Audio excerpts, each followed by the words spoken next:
अच्छा जी, बिस्मिल्लाह रहमान रहीम। देखें, पाकिस्तान के जो हालात है ना, वो एक चार्ल्स डिकन्स की फेमस सेइंग है कि it was the best of times and it was the worst of times. Worst of times तो आप सबको पता है। जो मुल्क के हालात हैं, जो इन्होंने किया पाकिस्तान के से, वो तो खैर कोई दुश्मन भी नहीं कर सकता था कि किधर वो एक साल पहले किधर खड़ी थी इकोनॉमी और आज किधर पहुंच गई है।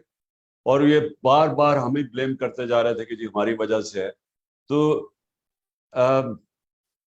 इस तरह का जो डिजास्टर हुआ है, ये तो इसके ऊपर तो कोई, सिर्फ मैं यही कह सकता हूं कि इन्होंने माजी में भी सारा वक्त डिजास्टर किया। कोई गोल्डन एज तो आई नहीं थी इनकी। 99 में भी ये डिजास्टर छोड़ के गए थे, 2018 में भी छोड़ के गए थे। तो मैंने जब बाजवा को कहा और फिर ये शौकत को भेजा उसको बताने के लिए कि हमें जब पता चला ये साजिश कर रहा है, तो हमने उसको बताया, मैंने भी बताया, इसने भी, कि इस वक्त बड़ी मुश्किलों से कमोडिटी सुपर साइकिल के होते हुए हम बड़ी डेलिकेटली अपनी इकोनॉमी बैलेंस कर रहे हैं। क्योंकि वो उस वक्त तेल तो वो $110 पे पहुंच चुका था बैरल पे इंटरनेशनली। तो प्रेशर तो पड़ा जा रहा था। तो उससे मैंने भी कहा, इसने भी कहा कि एक दफा अगर आपने इसको डिस्टेबलाइज कर दिया पॉलिटिकली, तो ये एक इकोनॉमी ये नहीं संभाल सकेगी, क्योंकि उन्होंने माजी में भी कभी नहीं संभाली थी। एनीवे, वो हो गया। तो देखें, अभी जो आपने जावेद आपने बात की पॉलिटिकल इकोनॉमी की। देखें, असल में ये हो ही नहीं सकता कि आपकी पॉलिटिकल इंस्टेबिलिटी हो और आपकी इकोनॉमी ठीक हो जाए। ये हो ही नहीं सकता कि आप एक वीक पॉलिटिकल गवर्नमेंट आए और वो आके रिफॉर्म्स कर दे। यानी मुझे पता है कि किस तरह हमने ये 3.5 साल गुजारा किया था, जब हमारे पास क्लियर मेजोरिटी नहीं थी, हम मजबूत नहीं थे। तो किस तरह के प्रेशर फेस करने पड़े कि जब भी कोई ताकतवर माफिया के ऊपर हाथ डालते थे, तो अपने अंदर से ही अपनी मेजोरिटी बचाने में प्रॉब्लम लग जाता था। और फिर जब सुपर किंग साहब अगर फैसला करें कि यहाँ अकाउंटेबिलिटी नहीं होनी, तो हम जो मर्जी कर लें, अकाउंटेबिलिटी नहीं हो सकती थी, क्योंकि यहाँ हमारी कमजोरी इतनी थी। तो ये जो अब है, ये वर्स्ट ऑफ टाइम्स तो बता दिया। बेस्ट ऑफ टाइम्स तब आएगा अगर एक स्ट्रॉन्ग और स्टेबल गवर्नमेंट पब्लिक मैंडेट से आए, और फिर इस क्राइसिस की वजह से वो स्वीपिंग रिफॉर्म्स करे, जो बड़ी देर पहले पाकिस्तान को करना चाहिए था। लेकिन ना किसी की विजन थी, और ना हो सकता ताकत भी ना हो, जो हमारे पास नहीं थी वो स्ट्रेंथ। लेकिन अब मैं पहली दफा देख रहा हूं कि इस क्राइसिस में तो आप बिजनेस एज यूजुअल कंडक्ट कर ही नहीं सकते। इसमें तो आप वो स्टेप्स लेने पड़ेंगे जो मेरे नहीं ख्याल में किसी गवर्नमेंट ने अभी तक ली। वो लेने पड़ेंगे, क्योंकि कोई भी चीज अब इस क्राइसिस से निकल नहीं सकती। लेकिन मेरे ख्याल में कि अगर एक पब्लिक मैंडेट से गवर्नमेंट आए, लोगों से सच बोले, लोगों को तैयार करे। मैं जो अपनी कौम को जानता हूं, जो मैंने एक जीरो से पार्टी उठा के इधर तक आज पहुंची है, कि सबसे बड़ी पार्टी है पाकिस्तान की तारीख में। ये जो आज आज जो पब्लिक हमारी स्टैंडिंग है, ये किसी पार्टी की नहीं थी वेस्ट पाकिस्तान। हाँ, मुजीबुर रहमान की पार्टी थी 1970 में ईस्ट पाकिस्तान, लेकिन इधर कभी पार्टी की इस तरह की पब्लिक बैकिंग नहीं जो आज इसकी। तो इस पब्लिक बैकिंग का फायदा उठाते हुए हम, अगर इलेक्शंस के अंदर एक क्लियर मेजोरिटी आती, उसके बेस के ऊपर लोगों को मेंटली तैयार करके पहले कि आप एक्सपेक्ट करें कि हमने बड़े मुश्किल वक्त से गुजरना है, हमने ये कैंसर फैल रही है जिस्म में, इसको काटना है, तकलीफ होगी, लेकिन उसके बाद आपका अच्छा वक्त आ जाए। जो मैं अपने लोगों को जानता हूं, आप देख लेना, ये बड़ी रिजिलियंट कौम है, ये खड़ी हो जाएगी। सिर्फ उसका हमें करना क्या पड़ेगा उस मुश्किल वक्त में, जो सानिया नेशनल के प्रोग्राम्स हैं, जो बड़े अच्छे, मुझे भी इसने एक्सप्लेन किया, वो जो टारगेटेड सब्सिडीज का प्रोग्राम है, हेल्थ कार्ड है, हमने उनकी प्रोटेक्शन के लिए, जिस तरह सस्ते कर्जे हैं, ये हमें उनकी प्रोटेक्शन के लिए चीजें देनी पड़ेंगी, जो सबसे वनरेबल तबका, उसको दे के तो फिर बड़ी रेडिकल रिफॉर्म्स, जिसमें सारी आपने बात कर दी। ये जो गवर्नेंस सिस्टम है, ये तो बिल्कुल ही एक ऐसा सिस्टम है जिसके अंदर हम निकल ही नहीं सकते, ये जो हमारे प्रॉब्लम्स। وہ اس کی وجہ یہ ہے کہ اتنا انویلڈی قسم کا سسٹم ہے کہ آپ جو ہم چیزیں چاہتے ہیں نا, ہمارا پرابلم تو ٹوین ڈیفیسٹس ہے, ایک طرف کرنٹ اکاؤنٹ ہے, دوسری طرف فسکل ہے. تو ان دونوں کو ٹھیک کرنے کے لیے پہلے تو ریفارمز چاہیے سسٹم, ہر تھرو آؤٹ ہر چیز کے اندر ریفارم چاہیے. لیکن جو میں سب سے پہلے جو شارٹ ٹرم کی آپ بات کر رہے ہیں نا شوکت, سب سے جو ہم امیڈیٹ اگر ہم کہیں سے ریلیف مل سکتی ہے, کیونکہ دو ہی پرابلمز ہو جاتے ہیں. سب سے بڑا پرابلم تو ڈالر کا ہوتا ہے, ہمارا روپیہ گرنا شروع ہو جاتا ہے, اس سے انفلیشن بڑھنی شروع ہو جاتی ہے, اس سائیکل کے اندر ہی ہم پھنسے ہوئے ہیں, اور اس کی وجہ سے انویسٹمنٹ نہیں آتی. کیونکہ جب آپ کا کرنسی گر رہی ہو تو جو باہر سے انویسٹر ہے وہ اگر یہ سمجھتا ہے کہ ڈالر میں ہی پیسے رکھے تو فائدہ ہے, وہ کیوں پاکستان میں اپنے ڈالر چینج کر کے انویسٹ کرے. اور اپنے بھی لوگ, ہمارے بھی لوگ آج جو حالات ہیں پاکستان کے, سارا پاکستان کے اندر بھی انویسٹر وہ ڈالر ہی لے کے بیٹھ جائے.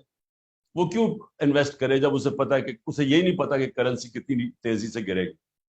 سو جو سب سے امپورٹنٹ چیز وہ یہ ہے کہ ہم پہلے تو اپنے روپے کو کیسے مضبوط کر سکتے, وہ کون کون سی چیزیں ہیں جو ڈالر انکم بڑھا سکتی, اور وہ سب سے امپورٹنٹ جو اوورسیز پاکستانی ہیں اس کو ہم کیسے پاکستان کے اندر انویسٹ کروا سکتے. ہم نے ریمیٹنسز تو اس نے ہمیں ٹرسٹ کیا, ریکارڈ ہم نے اٹھا دی. روشن ڈیجیٹل بائی دا وے 1.5 سال کے اندر تقریباً 5.5 ارب ڈالر آ گیا تھا, اور وہ تیزی سے بڑھ رہا تھا, یعنی تیزی سے گرو کر رہا تھا. تو ہم اور کیا کر سکتے ہیں ان کو اس ملک میں انویسٹ کروانے کے لیے. میں نے 2 بڑے پروجیکٹ سوچے تھے. ایک یہ سندھ گورنمنٹ نے سکیٹل کر دیا بنڈل آئلینڈ کا, billions of dollar, 5-6 billion dollar تو ایک وقت ہی کمٹ ہو گئے تھے باہر سے, بڑے کنسورشنز تھے. اور پھر یہ راوی سٹی, یہ بھی اس کو بھی 12 مہینے اس اسٹے آرڈر دے دیا, 12 مہینے. تو وہ 12 مہینے وہ انویسٹرز, اور اب پہلی دفعہ آ گئے انویسٹرز, اور وہ بھی اور سارے باہر سے تھے. تو یہ جو پاکستان کے اندر ڈالرز کیسے لے کے آنے ہیں اوورسیز پاکستانی سے, یہ ہے کہ اچھا اب میرا سب سے زیادہ انٹریکشن اوورسیز پاکستانی سے, کیونکہ شوکت خانم کا آدھا پیسہ ادھر سے آتا ہے, بنانے میں سب سے زیادہ انہوں نے میری مدد کی تھی کیونکہ میں جاتا تھا پاکستانی کمیونٹی سے. سو ان کو پرابلمس کیا آتے ہیں. نمبر 1 کہ وہاں ٹائم بہت لگتا ہے. وہ کہتے ہیں پاکستان کے اندر اگر آپ انویسٹ کرتے ہیں تو ٹائم بڑا ضائع ہوتا ہے. ہماری جو سپیڈ ہے کام کرنے کی, جو گورنمنٹ ڈپارٹمنٹس میں, وہ اتنی سلو ہے کہ ہمارے لیے بڑا مشکل ہے کہ ہم ٹائم از منی. تو وہ سب سے پہلے تو وہ یہ کمپلین کرتے ہیں. سیکنڈلی وہ رشوت کی بات کرتے ہیں, ہر جگہ وہ پیسے لیتے ہیں, اور جو سپیڈ منی کہتے ہیں. وہ جو لوگ اس سسٹم پہ عادی ہو جائیں وہ یہاں ایڈجسٹ ہی نہیں کر سکتے. اچھا کئی دفعہ ان کے بچے آ کے یہاں بڑے موٹیویٹڈ ہوتے ہیں پاکستان میں انویسٹ کرنے کے لیے, وہ بےچارے یہاں دھوکے کھا کے جب ان سے کوئی فراڈ ہوتا ہے, کوئی کانٹریکٹ انفورسمنٹ نہیں ہوتی, وہ سارے واپس چلے جاتے ہیں. تو اوور لاسٹ 40 ایئرز جو میں نے اوورسیز پاکستانی کو اتنی دفعہ دیکھا, کوشش کرتے تھے آنے کے لیے, یا سسٹم ہی نہیں الاؤ کرتا ان کو انویسٹ کرنے کے لیے. دیکھیں ایک تو بڑا انویسٹر ہے نا, لیکن وہ جو اسمال اور میڈیم انڈسٹری والا انویسٹر ہے وہ بڑا تو نہیں ہے, لیکن 1 کروڑ پاکستانی باہر, ان میں سے ہی پیسہ جمع کرتے تھے. اور میں آپ بات کر رہا ہوں 70 سے میں کر رہا ہوں, وہ وہاں جا کے پیسے جمع کرتے تھے, پیسے جمع کر کے آگے پاکستان کچھ بزنس میں لگاتے تھے, اور وہ بےچارے 90% پرابلم ہوتا تھا, وہ رل جاتے تھے.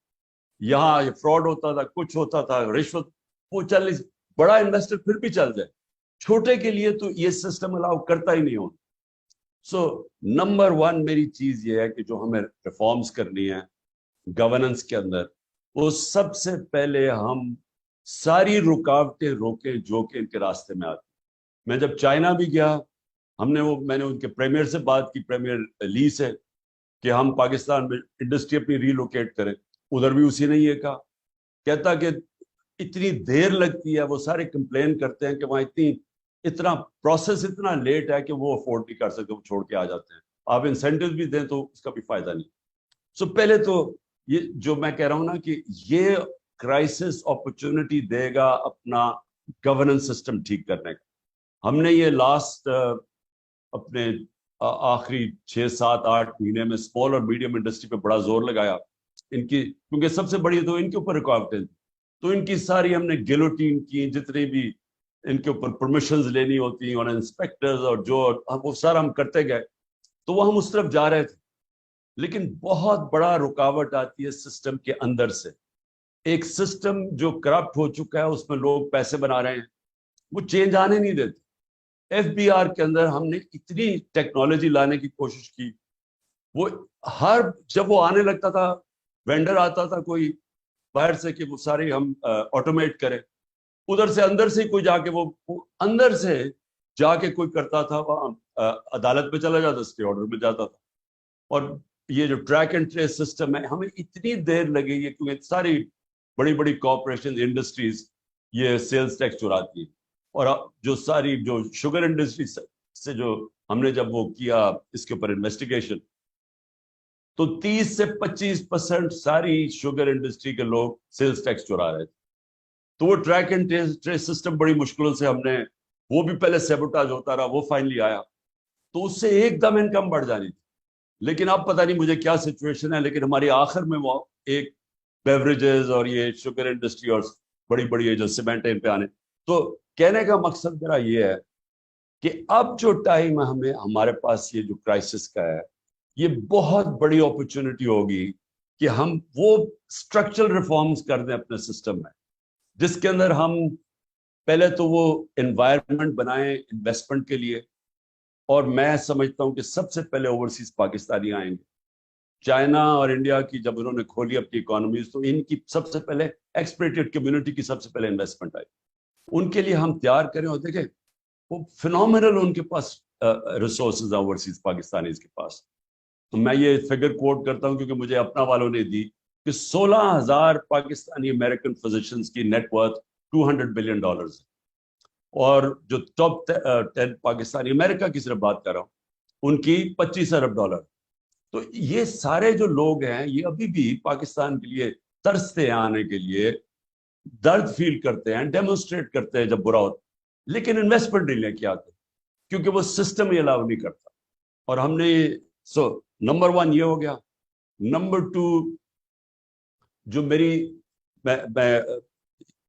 وہ بھی آخر میں ہم نے یہ ریئلائز کیا کہ یہ جو بھی چیز ڈالر انکم لے کے آتی, اس کے لیے ایک علیحدہ منسٹری ہونی چاہیے, کیونکہ وہ کون سی چیزیں ڈالر لے کے آتی ہیں, تاکہ ان کی صرف فوکس ہو کہ وہ منسٹریز جو جدھر جدھر, کیونکہ وہ کراس دا بورڈ ہوتی ہے نا, ایک تو ایکسپورٹس ہیں آپ کی, لیکن اور بھی آپ کی ہیں, ایگریکلچر ہے, اس کے اندر کون سی چیزوں سے ہم امپورٹ سبسٹیوشن کر سکتے ہیں, لانگ ٹرم پلاننگ ہو, تو وہ ایک جگہ سے مانیٹر ہو. کیونکہ میں نے ریئلائز کیا کہ وہ علیحدہ جگہ کام ہوتے ہیں, ان کی کوئی کوآرڈینیشن ہی نہیں ہوتی, اور پھر کوئی کسی کو, یعنی جو بیوروکریسی میں لوگ کام کر رہے ہوتے ہیں, کسی کو اہمیت ہی نہیں ہے کہ ہمیں کتنا امپورٹنٹ ہے اس ملک میں ہم ڈالر انکم بڑھائیں. ایک مثلا کہیں سے گرانٹ آ رہی تھی ڈالرز کی, میں آپ کو صرف مثال دے رہا ہوں, $500 ملین کی آ رہی تھی. وہ ورلڈ بینک والا وہ جو ایلانگو تھا وہ میرے پاس آیا, کہتا کہ تمہیں پتا ہے تمہارے پاس صرف 2 ہفتے رہ گئے اور وہ گرانٹ واپس جا رہی ہے. میں بڑی دیر کا, میں 3 مہینے پہلے ہم نے گو ہیڈ دی ہوئی تھی اس کو.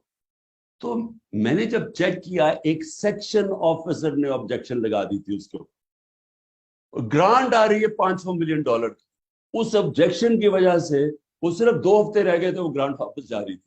تو یعنی ایسے لگتا ہے کہ لوگوں کو سمجھ ہی نہیں ہے کہ کتنی امپورٹنٹ ہے اس ملک کے اندر ہماری ایکسپورٹ ارننگز یا ڈالر انکم.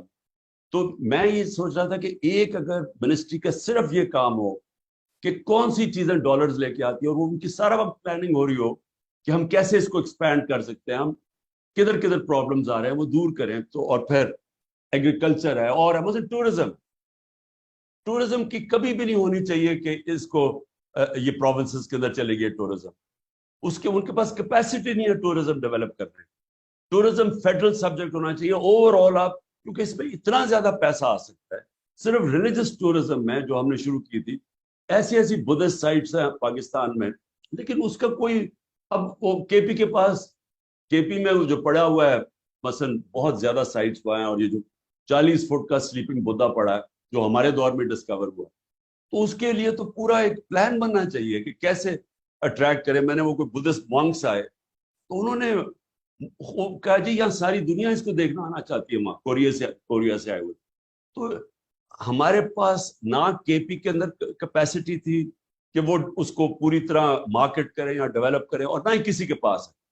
सिर्फ ये टूरिज्म भी ये बहुत बड़ा मनी अर्नर है। मैं आपको एक और बात बताऊं, मेरे पास आया ऑस्ट्रिया से, उसने मुझे कहा कि आपका जो वो नॉर्दर्न एरिया फिर के आया, उसने कहा आप पाकिस्तान दुनिया का स्कीइंग कैपिटल बन सकता है, क्योंकि वो बर्फ पिघलती जा रही है ग्लोबल वार्मिंग से। हमारी इतने ऊंचे ऊंचे पहाड़ हैं कि वहां सारा साल स्कीइंग हो सकती है। तो एनीवे मैं सिर्फ ये एग्जांपल दे रहा हूँ कि हमारे पास कैपेसिटी, अब जीबी के अंदर कैपेसिटी होगी कि वो डेवलप करे इसको। सो ये भी एक जो भी डॉलर अर्निंग की आपको मिसाल दे रहा हूँ। सेकेंडली मिनरल्स, अब मिनरल्स भी चले गए सारे सूबों के पास, उनके पास भी कैपेसिटी नहीं है। अब इतनी पोटेंशियल है मिनरल्स के अंदर डेवलप कर, लेकिन वो भी जब एक तकड़ी मिनिस्ट्री फेडरल लेवल पे होगी तो वो डेवलप होगा। शेयर बेशक सूबों को चला जाए, लेकिन उसकी डेवलपमेंट के अंदर तो एक पावरफुल मिनिस्ट्री बने जो सारा वो डेवलप करे। मैं सिर्फ मिसाल दे रहा हूँ जो डॉलर अर्न कर सकते हैं।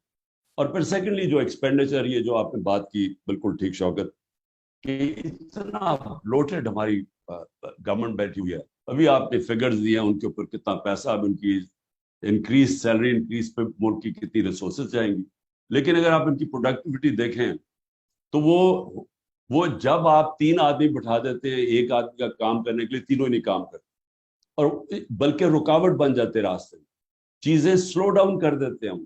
तो ये भी क्राइसिस, एक गोल्डन अपॉर्चुनिटी है कि इसको डाउन साइजिंग करें अपनी गवर्नमेंट को। और उसके अलावा भी हमारे पास कैपेसिटी भी नहीं है। जो मॉडर्न रिक्वायरमेंट्स हैं ब्यूरोक्रेसी की या मिनिस्ट्रीज की, वो है ही नहीं। मुझे इतना, जब हमने प्रोब किया तो 2 बड़ी एनर्जी की बहुत बड़ी मिनिस्ट्री, पेट्रोलियम और पावर, अब हम सारा वक्त फील करते थे कि उनके अंदर कैपेसिटी नहीं है, इतना पैसा है उसके अंदर, इतनी लॉसेस हैं। लेकिन इसके लिए तो हमने वैसे ये बड़ा डिस्कस किया, वो शौकत है, मैंने भी, ये हमाद से भी, कि हमें बड़े इसके लिए क्वालिटी के, जितना मर्जी उनको पैसा दो, क्वालिटी के स्पेशलिस्ट आने चाहिए, प्रोफेशनल्स को चलाना चाहिए, क्योंकि एक फैसले में अरबों रुपया इधर उधर चला जाता है। और उनके अंदर लोग बैठे हुए हैं, पता नहीं कितने कितने साल के माफियाज। वो शिप नहीं लग रही, शिप को बाहर खड़ा करा, वो आया, उस हर चीज में पैसा बन रहा है। सो एनीवे ये इसके जब तक आउटसाइड प्रोफेशनल्स, इस तरह के मिनिस्टर्स नहीं आते, हम वो इनको सही मायने में नहीं चला सकते। और मैंने जो आखिर में 2-3 पॉइंट्स थे मेरे, हाँ, लॉन्ग टर्म प्लानिंग। देखें, मैंने एक और भी देखा कि हम जो आज हमारे हालात हैं वो सारे ये शॉर्ट टर्मिज्म के लिए, हम इलेक्शंस के लिए देखते हैं। इसलिए कभी किसी ने एनवायरनमेंट का ही नहीं सोचा। हमने पहली दफा ये जो हमारी और दुनिया में भी एक्नॉलेजमेंट हुई, वो तो केपी से हमने शुरू किया, ये जो बिलियन सुनामी का आइडिया किया, और उसके बाद एनवायरमेंटल पहली दफा प्रोग्राम्स बनाए। तो ये तो किसी के रेडार पे भी नहीं है, ये तो कोई सोचता ही नहीं है इस चीज के ऊपर, क्योंकि पाकिस्तान की जो वनरेबिलिटी आगे वो बढ़ती जाएगी। और फिर डैम्स का सोचे, 50 साल के बाद डैम्स बना रहे हैं। हाँ, ये पहली दफा हमारी गवर्नमेंट में शुरू हुई है डैम्स बनाने। तो ये भी, यानी जब तक एक बैठ के, जो अभी आपने, एक तो इमरजेंसी हो गया, एक शॉर्ट टर्म हो गया, लेकिन लॉन्ग टर्म प्लानिंग कभी भी कोई दुनिया के अंदर मुल्क प्रोग्रेस नहीं कर सकता जब तक उसकी लॉन्ग टर्म प्लानिंग। और ये सारे जितने भी मैंने देखे हैं जो ये सक्सेस मॉडल्स हैं, इन्होंने, अब चाइना जाओ, उन्होंने पता नहीं कितने सालों की प्लानिंग की हुई है। ये जितने भी है, साउथ कोरिया, ये सब की लॉन्ग टर्म प्लानिंग थी। हमारा तो ये सिर्फ इलेक्शन टू इलेक्शन प्लानिंग होती है, जिसकी वजह से हम एक क्राइसिस टू क्राइसिस जाते हैं। तो हमारा जो जो ये ट्विन डेफिसिट्स हैं, जो हमारे असल प्रॉब्लम्स, उसके लिए एक्सपोर्ट और डॉलर अर्निंग बढ़ाने के लिए पूरी एक तैयारी हो। कैसे हम जो जो अपनी इंपोर्ट्स हैं, जो जो हम इंपोर्ट सब्स्टिट्यूशन कर सकते हैं, वो उसके साथ हो।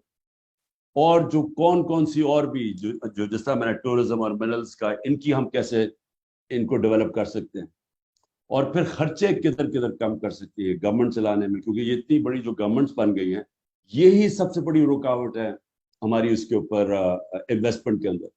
जो मैं फिर से रिपीट करता हूँ, ओवरसीज पाकिस्तानीज की इन्वेस्टमेंट ये सबसे इंपॉर्टेंट होगी हमारी डेवलपमेंट में शुरू में। ये सब ये क्योंकि ये करना चाहते हैं इन्वेस्ट, ये पहले से इंक्लाइन है। इनके लिए पहले से प्लान करें कौन कौन से इनके प्रॉब्लम्स आते हैं। सिर्फ एक का ओवरसीज पाकिस्तानी मिनिस्ट्री का नंबर 1 काम सिर्फ ये होना चाहिए कि इनकी जो भी इन्वेस्टर वहां से आए उसको फैसिलिटेट किया जाए, उसके लिए सारे रुकावटें और कॉन्स्टेंटली करना पड़े। क्योंकि मैंने ये भी रियलाइज किया कि हमारी मिनिस्ट्रीज के अंदर पूरे माफिया सब बन गए और वो एंटी डेवलपमेंट। मैंने कोशिश की, मसलन मैं आपको मिसाल देता हूँ कंस्ट्रक्शन की इंडस्ट्री की। हम जब कोविड के अंदर फंस गए और बिल्कुल ही इकोनॉमी ठप हो गई, तो मैंने फिर वो खास उसके IMF के हेड से बात की और हमने कंस्ट्रक्शन इंडस्ट्री को हमने फिर इंसेंटिवाइज किया क्योंकि वो रोजगार देती है ज्यादा। आप यकीन करें कि मुझे हर हफ्ते मीटिंग करनी पड़ती थी, हर हफ्ते फैसला होता था कि जी आपकी अब ये रुकावटें आ रही है। वो कंस्ट्रक्शन इंडस्ट्री के भी लोग आए हुए थे, वो कहते थे ये प्रॉब्लम्स आ रहे हैं, वो हम रिमूव करते थे, फैसला हो जाता था। 2 हफ्ते के बाद फिर मीटिंग होती, पता चलता था उन्होंने फिर से कोई और चीज ऐड कर दी, एक सेंटेंस लगा दिया, वो रुकावट आ गई। तो वो इतना बड़ा प्रॉब्लम था। तो मुझे 6 महीने लगे हर हफ्ते मीटिंग करते करते इवेंचुअली वो कंस्ट्रक्शन को सेक्टर को इंसेंटिवाइज करने के लिए, और उसके बाद वो बूम कर गया। जो सबसे बड़ा प्रॉब्लम है ना, वो है स्मॉल और मीडियम इंडस्ट्री। वो उनके इतनी ज्यादा प्रॉब्लम्स डालते हैं उनके रास्ते में, क्योंकि उनसे भी हमारी मीटिंग्स होती थी। अच्छा, वहां भी यही होता था। और एफबीआर के अंदर, अच्छा आप कहते जी ये चीजें कम करिए, टैक्स कर दें, इंसेंटिवाइज करें, वो थोड़ी देर के बाद वो कोई और लाइन डाल के फिर वो टैक्स लगा देते। भैया टैक्स नहीं लगाते थे, अपनी पावर छोड़ते नहीं थे। तो इसके लिए अब जो सिचुएशन, और हम ताकतवर नहीं थे, वो जाके पता नहीं स्टे ले लेते थे हर जगह। अगर गवर्नमेंट तकड़ी आती है और वो पब्लिक के मैंडेट से आती है, सिर्फ वो ही आते साथ ही ये इस क्राइसिस को सामने रखते लोगों को प्रिपेयर करके ये रिफॉर्म्स करें, जिसमें जो गवर्नमेंट कॉर्पोरेशंस भी हैं। लेकिन मैं अनफॉर्चुनेटली इस वक्त सिचुएशन क्या है, जो ये इस वक्त एस्टेब्लिशमेंट कर रही है वो इसका ऑपोजिट कर रही है। वो पूरी कोशिश कर रही है क्योंकि मजबूत गवर्नमेंट आ जाए। वो सबसे ज्यादा अभी पॉलिसी सिर्फ एक ही है कि किसी ना किसी तरह तहरीक इंसाफ ना आए। अब अगर तहरीक इंसाफ नहीं आएगी तो कौन आएगा? यही खिचड़ी है। ये शौकत तरीन का कजन वो एक तैयार हो रहा है, एक और खिचड़ी पक रही है वहां। तो ये जब सारे मिलके आ जाएंगे तो मुझे बताओ इन्होंने गवर्नेंस क्या दे रही है? यानी वो बिल्कुल ही ऑपोजिट है जो मुल्क की जरूरत है। मुल्क की जरूरत है स्ट्रॉन्ग गवर्नमेंट। ये जो लेके आ रहे हैं वो मोर ऑफ द सेम। यही लोग हैं ना, ये इनमें एक दो और रेलू कटे ऐड हो जाएंगे, लेकिन वो गवर्नेंस कैसे प्रोवाइड करेंगे? क्योंकि इन्होंने अभी तक एक तो रिफॉर्म की नहीं है, ना ये कर सकते हैं। सो इसलिए अनफॉर्चुनेटली जो जिस तरफ हम डायरेक्शन जो मुल्क का जा रहा है, मैं 1 साल से लगा हुआ हूं कि एक ही तरीका है, इलेक्शन करवाओ। इलेक्शन करवाओगे तो पॉलिटिकल स्टेबिलिटी आएगी। जब तक पॉलिटिकल स्टेबिलिटी आएगी, इकोनॉमी ने स्टेबलाइज नहीं करना। और वही एक काम को उसका उल्टा कर रहे हैं। अब कह रहे हैं जी अक्टूबर में इलेक्शन करवाना है। अब कह रहे हैं कि अक्टूबर में भी शायद इलेक्शन ना हो, अगले मार्च में चला जाए। वो क्यों चला जाए? क्योंकि जब तक PTI क्रश नहीं हो जाती इन्होंने इलेक्शन नहीं करवाना। अब मुझे ये बताओ कि जिनकी सोच ये है वो पाकिस्तान को तो नहीं सोच रहे। क्योंकि पाकिस्तान का तो जिस तरह हम सब जानते हैं, जिस तरह ये जावेद ने बड़ी अच्छी बात की कि पॉलिटिक्स और इकोनॉमिक्स तो साथ साथ जाते हैं। तो ये अगर इस सिचुएशन के अंदर हमारे पास पॉलिटिकल स्टेबिलिटी नहीं आती तो ना यहाँ कोई रिफॉर्म्स हो सकती है, ना हम इस क्राइसिस से निकल सकते हैं, ना इनके पास कोई रोड मैप है। अब इनके पास तो कोई रोड मैप है ही नहीं, जो होता नजर आ जाना था अब तक। प्लस ना कोई ट्रस्ट करता है।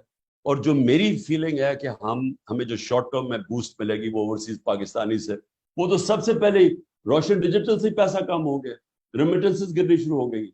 उन्होंने तो इन्वेस्ट करना नहीं है। और वो क्यों इन्वेस्ट करेंगे जब इनकी सारी लीडरशिप के अरबों डॉलर बाहर पड़े हुए हैं, अपने पैसे बाहर रखे हुए हैं, और लोगों को कह रहे हैं कि पाकिस्तान, वो इन्वेस्ट नहीं करने लगे। तो है ही सिर्फ एक सोल्यूशन कि हमारी जो रिफॉर्म प्रोग्राम की बिगिनिंग होगी वो होगी तब कि फ्री एंड फेयर इलेक्शंस हो। एक पब्लिक मैंडेट से गवर्नमेंट आए और फिर वो सर्जिकल रिफॉर्म्स करे, पब्लिक को अपने साथ ले। पब्लिक इस मुल्क की बड़ी तकड़ी है। अगर हम पब्लिक को सिर्फ ये समझा दें कि आपको ये मुश्किल पीरियड गुजरना पड़ेगा जब तक ये रिफॉर्म्स चलती रही हैं, मेरे ख्याल में पब्लिक साथ चलेगी अगर वो गवर्नमेंट को ट्रस्ट करते हैं। और उसके साथ ये सारे हम वो प्रोग्राम्स जो हमने शुरू किए हुए थे, जिसमें हेल्थ कार्ड बहुत इंपॉर्टेंट है, क्योंकि ये हेल्थ कार्ड की सिर्फ यही नहीं है कि ये गरीब आदमी का सबसे, जब बेचारा बीमार होता है, आम आदमी, गरीब क्या, अब तो मिडिल क्लास का भी यही हालात है, जब वो सबसे तकलीफ में होता है उसके पास हेल्थ इंश्योरेंस हो, तो वो इससे बेहतर नेमत आपने किसी को, आप आम आदमी को दे सकते हैं। लेकिन उसके अलावा पहली दफा प्राइवेट सेक्टर के हॉस्पिटल देहाती इलाकों में जा रहे थे। पहली दफा कैटरैक्ट के ऑपरेशन करने के लिए डॉक्टर्स ने अपनी छोटी छोटी क्लिनिक्स खोली थी देहातों के अंदर, हेल्थ कार्ड की वजह से। नहीं तो वहां तो उन बेचारे लोग बेबस है, हमारे पास पैसा ही नहीं है इंफ्रास्ट्रक्चर बनाने का सारे पाकिस्तान में हॉस्पिटल्स का। तो एक एक बिल्कुल क्वांटम चेंज आ रहा था हमारा पूरा हेल्थ सिस्टम और इनकी प्रोटेक्शन के अलावा। और दूसरा फिर ये जो एहसास का प्रोग्राम है, टारगेटेड सब्सिडीज, ये बिल्कुल सब्सिडीज टारगेट होनी चाहिए। ये जो इतना ज्यादा हम सब्सिडाइज करते हैं, पैसा वो जाता ही नहीं है। वो तो, और ये भी बात की एक्सपोर्ट्स का भी सब्सिडाइज तब करें जब उसका रिजल्ट नजर आए कि हाँ एक्सपोर्ट से आपकी इंक्रीज हुई है, तो तब सब्सिडीज है। तो ये जो अब तक सब्सिडाइज करने के प्रोग्राम्स हैं, इसको बिल्कुल चेंज करना चाहिए। और सानिया ने ये जो ये निचले तबके के लिए टारगेटेड सब्सिडी, वो बड़ा, मैंने उसकी प्रेजेंटेशन देखी है, जबरदस्त प्रोग्राम इसने बनाया। और उसके अलावा ये जो, सो हम निचले तबके को अगर ध्यान कर लेना, क्योंकि ये मुश्किल वक्त में उनके ऊपर प्रेशर ना पड़े, तो उसके बाद मेरे ख्याल में ये कौम तैयार हो जाएगी ये इस रिफॉर्म प्रोग्राम्स के लिए। तो मैं सबका शुक्रिया अदा करना चाहता हूँ, क्योंकि आपकी, मुझे आजकल आपको पता है कि मुझे टाइम नहीं मिलता, क्योंकि मैं लॉ सीख रहा हूँ। अब मैं इतनी ज्यादा अदालतों में जा चुका हूँ कि मैं बड़ा एक्सपर्ट बन जाऊंगा लॉ का, तो इसलिए मुझे इतना वक्त नहीं मिला। लेकिन मैं इंशाल्लाह, ये थोड़ा सा प्रेशर ईज होता है तो हम शौकत ये रेगुलर मीटिंग्स करेंगे। मैं अभी भी कन्विंस्ड हूँ, वो अभी हम बात नहीं करेंगे उसके ऊपर, लेकिन मैं कन्विंस्ड हूँ कि थोड़ा सा out of the box thinking करनी पड़ेगी कि ये जो हमारा रुपया गिरता है और ये जो उसके साथ इन्फ्लेशन आती है, ये जो सबसे बड़ा प्रॉब्लम है, इसके ऊपर थोड़ी सी out of the box thinking जो है, इसके ऊपर और डिबेट चाहिए। क्योंकि वो जो हमारा दोस्त है, वो पूरा पेपर उसने बना के अभी मुझे भेजने लगा, जो मैं आप सबके अंदर सर्कुलेट करूंगा। उसने वो बड़ा कॉम्प्रिहेंसिव एक प्रोग्राम बनाया कि उसके ख्याल में करंट सिचुएशन में हम कैसे निकलेंगे। ओके जी, थैंक यू, बहुत शुक्रिया।